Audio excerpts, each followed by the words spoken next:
तो कैसी है हमारी पढ़ाकू जनता। हेलो गाइस, आज मैं आपको पढ़ाने वाला हूँ साइज ऑफ एटम। एटम का क्या साइज होता है। वैसे तो आप जितना एटम को छोटा समझते हैं, एटम उससे भी ज़्यादा छोटा होता है। जैसे हाइड्रोजन के एटम का रेडियस होता है 0.000000001 मीटर या 10 की पावर -10 मीटर। तो मुझे अब पूरा की ना आपको साइज ऑफ एटम पता चल चुका है। हमारे जितने भी साइंटिस्ट थे वो एटम्स का नाम लेते लेते बोर हो चुके थे। तभी डाल्टन नाम का एक चोमू व्यक्ति आया। उसने ऐसे सिंबल बनाए जिसको पढ़ने में कोई इंटरेस्टेड ही नहीं था। ऐसे बेकार सिंबलों को पढ़ने के बाद लोगों को अनुभव हुआ कि इससे बड़ा गधा कोई है ही नहीं। तो इन्हीं बेकार सिंबलों को एक्सचेंज करते हुए बर्जीलियस ने नए सिंबल बनाए। ये सिंबल उन्हीं वर्ड के स्टार्टिंग के 2 लेटर थे, जैसे हाइड्रोजन का H, हीलियम का He, नाइट्रोजन का N। आपको हमेशा याद रखना है जो आप सिंबल बनाओगे उसमें पहला वर्ड कैपिटल रहेगा, दूसरा वर्ड स्मॉल रहेगा। कभी भी दोनों वर्ड कैपिटल नहीं रहेंगे वरना सिंबल गलत हो जाएगा। जैसे सोडियम का Na होता है, उसमें हमेशा N कैपिटल लिखा जाएगा और A स्मॉल लिखा जाएगा। अब आप ये सोच रहे होंगे सोडियम में N तो आता ही नहीं है और A तो बिल्कुल भी नहीं आता, फिर भी इसका Na क्यों है।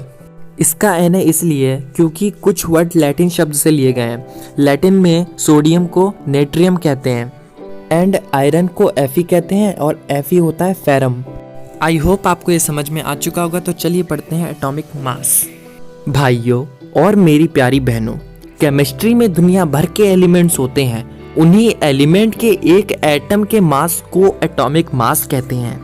एटॉमिक मास को AMU से नापा जाता है, एटॉमिक मास यूनिट AMU। अब आप ये सोच रहे होंगे 1 AMU किसके इक्वल होता है। 1 AMU 1/12 mass of 1 carbon atom के इक्वल होता है।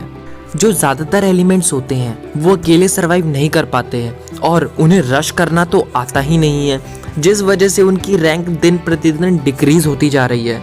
तो अब उनसे सोलो खेला नहीं जा रहा है, इसलिए वो डुओ में खेलेंगे। जैसे कि आपने ऑक्सीजन को देखा होगा, वो हमेशा डुओ में रहता है, वो हमेशा डुओ में रैंक पुश करता है।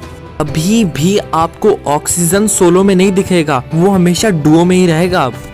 तो जितने भी एक मॉलिक्यूल में एटम्स होते हैं वो उनकी एटॉमिसिटी होती है।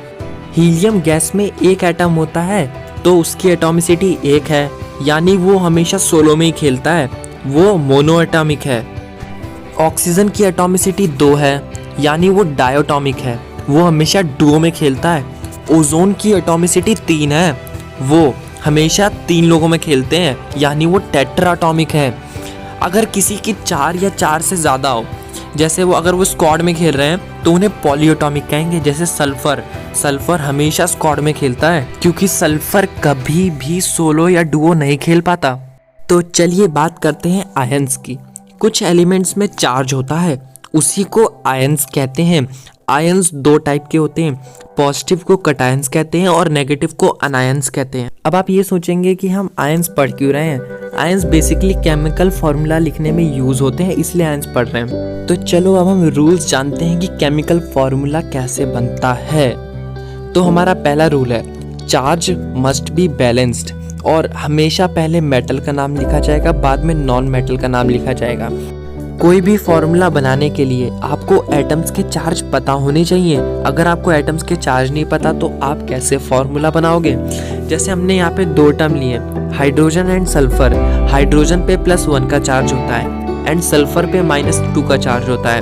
हम हाइड्रोजन और सल्फर के चार्जेस की आपस में क्रॉस मल्टीप्लिकेशन करेंगे, जिससे हमारे पास फॉर्मूला आएगा H2S, हाइड्रोजन सल्फाइड।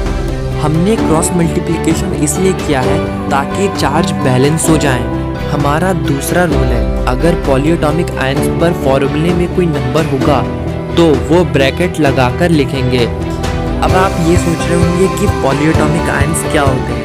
ये एक ग्रुप है एटम्स का जो कि चार्ज कैरी करता है। मुझे पता है आपको कुछ समझ में नहीं आया दूसरा वाला रूल, तो मैं आपको एक एग्जाम्पल देता हूँ छोटा वाला। यहाँ पे हमारे पास 2 टर्म है, कैल्शियम और हाइड्रोक्साइड CaOH। तो जो कैल्शियम है उस पे +2 का चार्ज होता है और OH पे -1 का चार्ज होता है। हम इन दोनों की क्रॉस मल्टीप्लिकेशन करेंगे। क्रॉस मल्टीप्लिकेशन के बाद जो हमारा आंसर आएगा वो आएगा Ca ब्रैकेट में OH2, क्योंकि 2 की मल्टीप्लाई पूरे OH से हुई है, सिर्फ S से नहीं हुई है, इसीलिए हम ब्रैकेट लगाकर 2 लिखेंगे। थैंक्स फॉर वॉचिंग, मिलते हैं नेक्स्ट वीडियो में।